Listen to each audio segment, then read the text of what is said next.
du Bloc québécois exige du gouvernement des centaines de drapeaux canadiens. Mais je sais à quoi ils servent. Ils prennent un verre, le posent sur la feuille d'érable, découpent un rond, le collent sur un Kleenex et font des affaires d'or en les revendant sur le marché noir comme petits drapeaux du Japon. Allez, soda!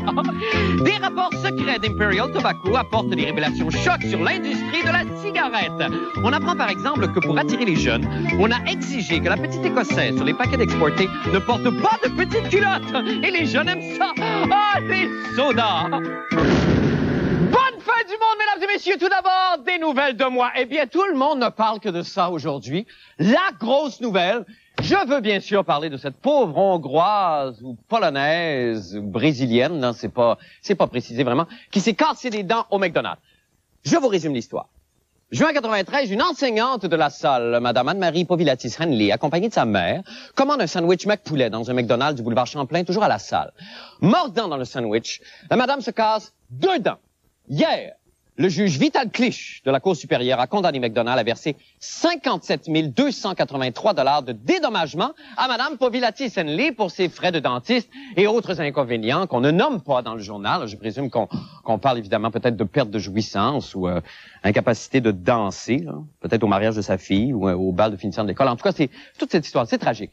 Comme de raison, toute l'émission sera consacrée à cette sombre histoire et je vous avertis tout de suite qu'il y a du monde qui vont se faire parler dans le casque. C'est notre spécial McPoulet 1999.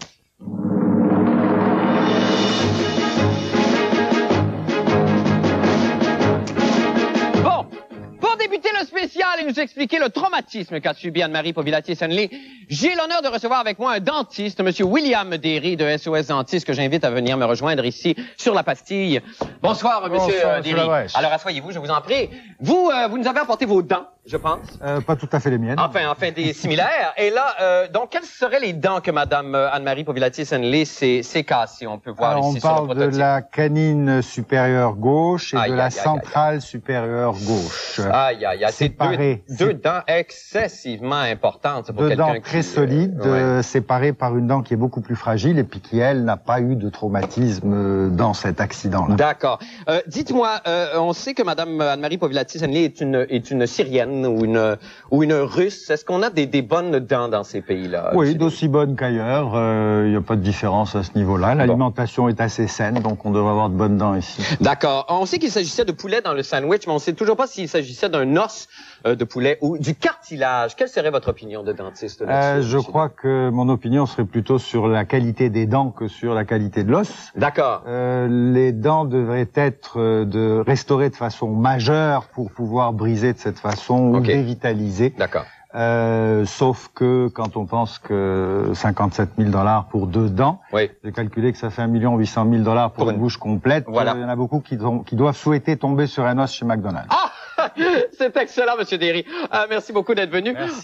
Merci infiniment. Bon retour à la maison. Mais quand même, la question persiste pour vous à la maison. Qu'est-ce que vous en pensez? Est-ce os ou cartilage qui a été grugé par la madame en question? C'est notre question du jour. Alors, pour ou contre, on attend vos réponses évidemment au 555-3535. Les lignes sont ouvertes. Je vous rappelle que c'est notre spécial McPoulet 1999 qui se poursuit.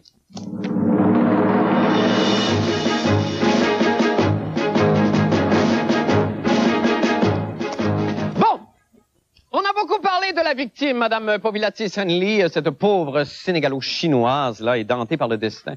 Mais là, le coupable là-dedans, est-ce McDonald's ou le poulet? Nous avons d'ailleurs des images de poulet ici en studio. Est-ce que tu pourrais nous faire rouler ça, France, s'il te plaît? Ah! Seigneur Dieu de là. Des bombes à plumes, hein? Ah! Ça donne des frissons. Je suis pas capable de regarder ça. Ah, que c'est horrible. Eh bien, vous regardez toujours notre spécial McPoulet 1999. Eh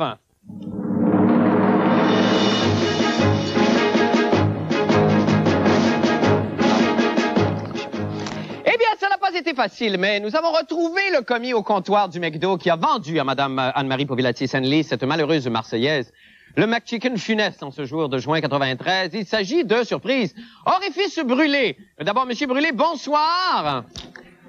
Bonsoir. Alors, qu'est-ce qui s'est passé, Monsieur Brûlé? Expliquez-nous ça là, en vos mots, à vous. OK, maintenant, en nos mots, c'est la madame est entrée dans le restaurant et elle avait une très belle blouse. Quel genre de blouse? De la rayonne. Ouais, c'est pas ce qu'on m'a dit, là. Mon information dit que c'est un mélange de polyester coton. Je le sais pas. Allez-vous arrêter de nous mentir une fois pour toutes, Monsieur Brûlé? Bon, est-ce qu'il vous arrive souvent que des gens se cassent des dents dans vos sandwichs? Ah oui, beaucoup plus souvent qu'on pense. Et pas juste des dents, des bras, des jambes, des hanches. On casse des vins aussi, fréquemment. Pas des 50. Des 50, on n'a pas le droit, ils nous l'ont dit. Mais des vins, assez fréquemment, M. Labrèche. Ben, je vous remercie beaucoup, Monsieur Brûlé. Ben, pas moi! Bon, ben, c'est ça. Eh bien, on commence à voir un peu plus clair. Ah, ta gueule. On commence à voir un petit peu plus clair, mais je suis pas sûr qu'on a envie d'en savoir tant que ça. On reçoit déjà, On reçoit déjà beaucoup d'appels concernant la question du jour. Os ou cartilage? Déjà, Marco. Merci. Eh bien, c'est partagé. Je pense qu'il y a un premier tableau qui va s'afficher à l'écran. Voilà. 273 personnes croient qu'il s'agit d'un os. 218 pensent qu'il s'agit plutôt de cartilage. Et 4 personnes disent qu'Alain Vigneault devrait démissionner et aller coacher une équipe de bantam. Et Seigneur de Dieu, qu'on n'a pas fini d'en entendre parler de cette histoire. Et c'est ce qu'on va faire tout de suite dans notre spécial Mec Poulet 1999.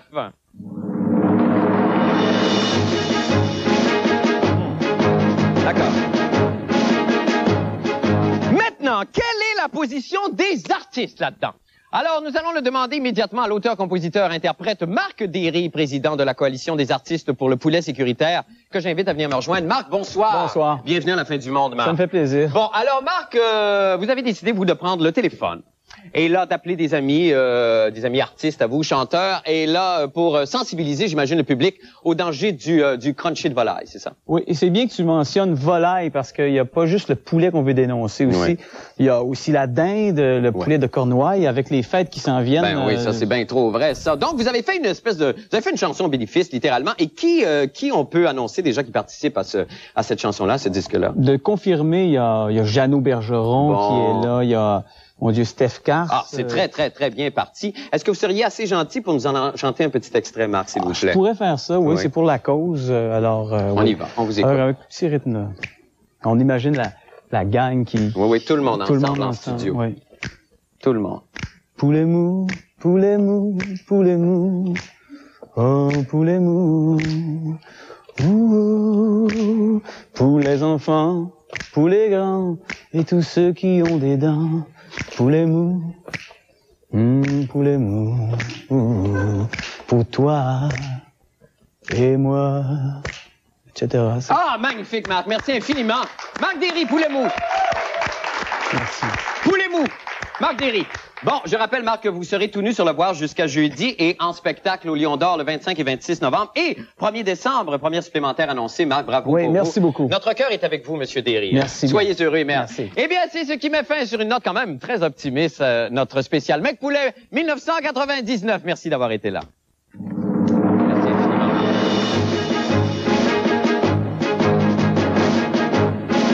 Je ne sais pas comment ça va se terminer, Marc. Excusez-moi.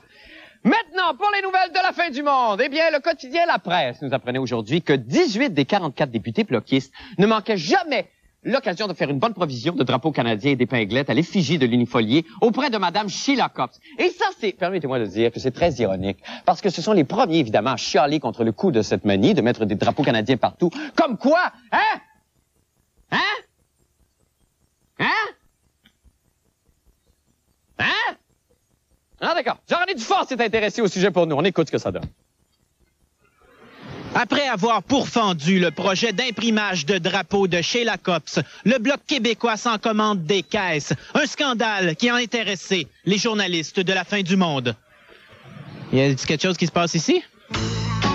Alors qu'il n'y a pas si longtemps, les députés du Bloc plantaient littéralement les libéraux pour leurs achats de drapeaux canadiens, on apprend que 18 des 44 députés du Bloc se sont commandés des caisses de drapeaux et d'épinglettes Canada. Wow! Quelle suite dans les idées! Moi, ça m'énerve pas plus que de voir des jeunes souverainistes se balader au Népal avec une feuille d'érable sur leur sac à dos. Hein. Je veux dire, ils sont députés de tout le monde, même des fédéralistes. En tant que citoyen, si tu as un besoin en drapeau canadien, est-ce que tu n'es pas content de compter sur ton député du Bloc? L'illogisme du Bloc, c'est de s'assurer que le Canada est bien gouverné. Et plus le Canada est bien gouverné, moins les Québécois auront envie de s'en séparer. Alors, de toute façon, tout va ensemble. Hein. Ça n'est qu'un autre détail de leur inconfort à Ottawa. Ce matin, je me suis dit, enfin, je vais pouvoir dessiner Gilles avec son casque de fromager. Ben ouais, voyons donc, c'est maintenant que je vais me servir de ça. Parce que là, je suis en train d'y mettre son casque pendant que les autres sont en train d'avoir des camisoles de force du drapeau canadien. J'ai pas encore trouvé la ligne, mais il va dire quelque chose comme c'est qui est le gorlot dans ce parti-là? Un instant. Ben... Bonjour, je viens chercher des pins Canada. Vous avez pas de pin Canada? Non. Après vérification, la réputation de Gilles Duceppe est sauf. Aucun drapeau canadien en vue dans son bureau, mais malheureusement, on ne peut pas en dire autant de Réal Ménard, député. J'ai cherché des pins du Canada. Ça tombe mal. Quoi? Il m'en reste presque peu. Ah, mais juste 2-3. Juste 2-3? Ouais. Ouais. Ouais, s'il vous plaît. Qui c'est qui veut de ça? C'est les étudiants, des groupes d'étudiants, des fois, qui s'en vont en voyage, ou les groupes de l'âge d'or, là. Ils donnent ça, là, quand ils voyagent, là, puis ça leur donne des entrées, là, un peu partout. Parce qu'autrement, ça sert à rien. Ça sert à rien du tout. Il n'y a pas de monde ici qui en demande. Ah, que c'est utile, un député du Bloc québécois. Ici Jean-René Dufort, à Montréal. Et on est de retour en studio avec Jean-René. Bonsoir, Jean-René. Bon, là, vous avez évidemment un sac d'épinglettes rempli d'épinglettes qu'on vous a donné. Combien ça vaut, ça, par curiosité? Écoute, le Bloc québécois m'a donné ça. C'est 1,50 $ par épinglette, ce qui veut dire qu'on m'a donné un sac de 75 $ de vos beaux impôts ici qui traînent en épinglette. C'est merveilleux. On vous a donné ça comme ça. Ben oui, évidemment. Prends 20 $. Ben merci, c'est très gentil, Jean-René. Mais là, c'est là qu'on voit la difficile cohabitation entre l'idéologie et la pratique politique. Parce que là, le Bloc se retrouve face à face avec ses propres contradictions. Effectivement, le Bloc québécois c'est beau. C'est super beau. C'est beau. Mais là, on n'a pas le temps de On n'a pas le temps d'en discuter, malheureusement. Donc, c'est ça. Un parti fédéral. Ouais. C'est un bloc. Un député fédéral est obligé d'offrir des services fédéraux, c'est-à-dire de donner des petites pins de drapeau puis des choses comme ça. Mais c'est quand même, ça va rester, c'est un symbole qui va rester collé, ça, à Mme Tremblay puis à M. Gauthier. Ça va être difficile d'être crédible après ça pour proclamer la. Mais aux échecs, on appelle ça une fourchette. Ouais. Si t'en distribues pas, t'es un écœurant parce que c'est un député fédéral et tu dois en distribuer. Et si t'en distribues, t'as l'air fou parce que t'es un député du Bloc. Donc, t'es perdant des deux bords. Quel affreux dilemme! Merci infiniment, Jean-René. C'est tout le temps que nous avons. Merci beaucoup. Nous allons faire une petite pause. Ah, mais avant, je ne sais pas si vous êtes amateur de concours. Si j'étais, je resterai à l'écoute parce que ça se peut que le bug apparaisse dans comme pas grand temps. Regardez bien l'image. Ça fait toute ma confiance dans les compagnies de cigarettes. Je vous dis que je viens de prendre une maudite débarque. Hier, des rapports internes secrets d'Imperial Tobacco révélaient qu'on avait malicieusement manipulé l'information pour cacher que le tabac était extrêmement nocif. Qu'on trafiquait exprès le taux de nicotine pour augmenter la dépendance et que c'était les jeunes qu'on ciblait dans les campagnes de publicité pour aller chercher une nouvelle clientèle. Et dire que je ne manquais pas une seule occasion, moi, d'encourager mes enfants à fumer leurs 2 cartons par semaine. La première fois que ma fille a craché du brun, là, on a fait une fête, on l'a amené souper chez Chichi. Et qui pourrais-je croire maintenant? Mais heureusement, il me reste les producteurs d'amiante. Ne me laissez jamais tomber, les garçons. Maintenant, le reportage de Patrick Masbourian sur cette scabreuse affaire. On écoute. Les fumeurs partout préfèrent la Rothmans King Size parce qu'elle est faite de tabac plus léger, plus doux, les meilleurs tabacs Virginie qui existent, auxquels on a ajouté le filtre Rothmans super fin qui permet de savourer tout l'arôme naturel, si agréable du tabac. Voilà tout le charme avec lequel les compagnies de tabac nous mentent depuis le début. Le ministre de la Santé, Alan Rock, a récemment rendu public des documents prouvant que l'industrie du tabac a réalisé des recherches intensives pour augmenter la dépendance des fumeurs. Bonjour, je suis le professeur Masbourianov. Il me fait plaisir de vous accueillir dans notre centre de recherche. C'est ici que mon équipe et moi avons mis au point un nouvel produit miracle, la No Name Cigarette, la cigarette qui accroît la dépendance. C'est comme cigarette tout le temps. Fait que c'est vrai la dépendance. Ah, c'est vrai certain. J'ai commencé, j'avais 12 ans, puis là j'ai 21 ans. La No Name Cigarette a été développée pour plaire plus particulièrement aux petits-enfants. C'est très simple. Plus de petits-enfants, plus d'argent. Tu peux jamais tout savoir, ils diront jamais tout, faut que tu fasses d'argent quelque part. Hein? Comme le montre cette maquette d'une cellule de tabac grossie 25 000 fois, nous avons injecté des doses massives de nicotine directement dans le fibre de la feuille de tabac, et ce pour rendre encore plus dépendant le fumeur. Là, j'apprends qu'est-ce qu'il y a dedans, mais j'ai toujours su que c'était de la bullshit, la cigarette.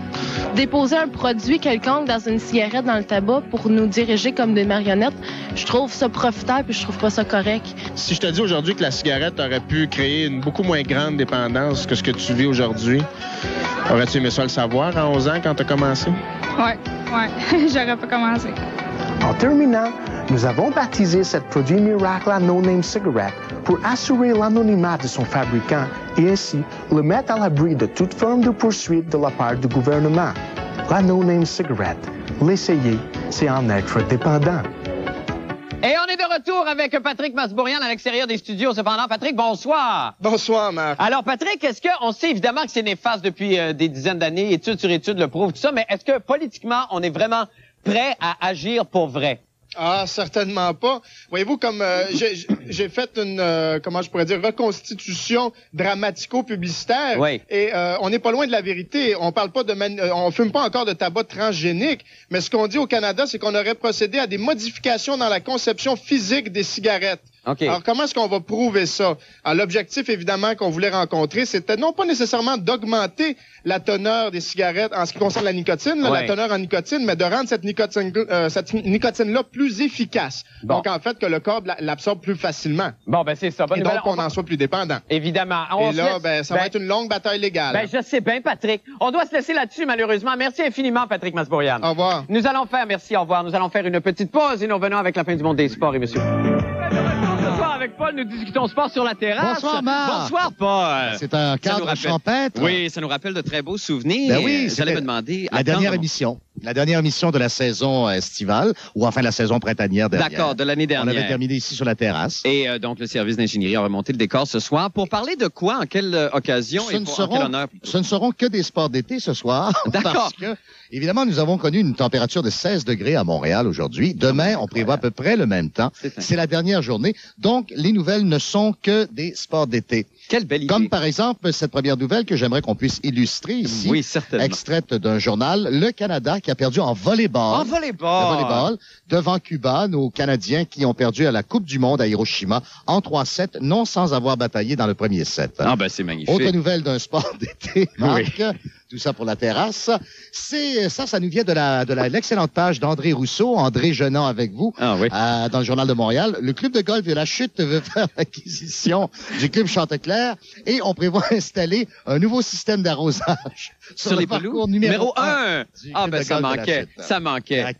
Et que c'est rafraîchissant cette soirée. Autre nouvelle également d'été. Oh, le baseball! Oh, déjà de retour! Et ce qui est très important de savoir, c'est que les Expos ouvriront la saison à domicile le 3 avril pour la première fois de leur histoire contre les Dodgers de Los Angeles. Ça s'est jamais produit avant, ça s'est jamais produit contre les Dodgers. Parce qu'ils sont pas tout à fait de la même division? Non, pas nécessairement. Peut-être, je ne sais pas. Les Expos seront également à domicile pour célébrer la Saint-Jean-Baptiste et la Fête du Canada. En même temps? Oui. Ah, mais c'est donc bien magnifique. D'été, ce soir. Ça non plus, ça s'est jamais fait, ça. Seigneur, qu'on voyage. Ça, c'est déjà fait. Ah bon? Maintenant, ici, il y a un jeune qui nous a téléphoné cet après-midi pour savoir quel était le record du saut en longueur. Eh bien, c'est le jeune Sylvain Leclerc. Sylvain. Bonsoir, Sylvain. C'est 8,95 m par l'Américain Mike Powell au championnat du monde de Tokyo en 1991. 8,95 m, Sylvain, c'est très loin. C'est très, très loin, ça. Évidemment. Et terminons enfin par la Coupe Louis Vuitton. Oui, qui fabrique aussi des vêtements, je pense. Des marques de signature, comme vous le savez. Oui. Alors, qu'est-ce que la Coupe Louis Vuitton? C'est un sport d'été, puisque ça se déroule en Nouvelle-Zélande. Il s'agit de trouver le challenger qui va affronter le bateau qui va affronter les détenteurs de la Coupe América, dans la célèbre coupe qui porte le nom, en Coupe América. Alors, il s'agit de trouver le pays, le bateau qui va être le challenger dans ce défi nautique en voile. OK. Mais il y a également le versant, ou si on veut, la version québécoise de la Coupe Louis Vuitton, qui est justement la célèbre course de sac à main qui s'est déroulée aujourd'hui. La finale avait lieu tout près d'ici à Montréal. Bon, un autre sport d'été. On a des images de la Coupe Louis Vuitton, je savais que ça mais version québécoise. Vous allez voir que c'est loin de la voile. Alors, il s'agit de deux charmantes dames qui participent à la Coupe des sacs à main. La Coupe Louis Vuitton est adaptée, évidemment, au marché québécois. Mais non, évidemment. On aura reconnu, évidemment, nos deux compagnes de travail. Oui, Marie-Hélène et Sophie Moras. Alors, écoutez, on vous remercie infiniment. C'était une très chouette idée, ça, Paul, ce soir. Ce n'était que des sports d'été. Ben, c'est magnifique, c'est rafraîchissant. Nous allons faire une petite pause et nous revenons avec le mot de la fin, la météo. Je vous en prie, restez avec nous.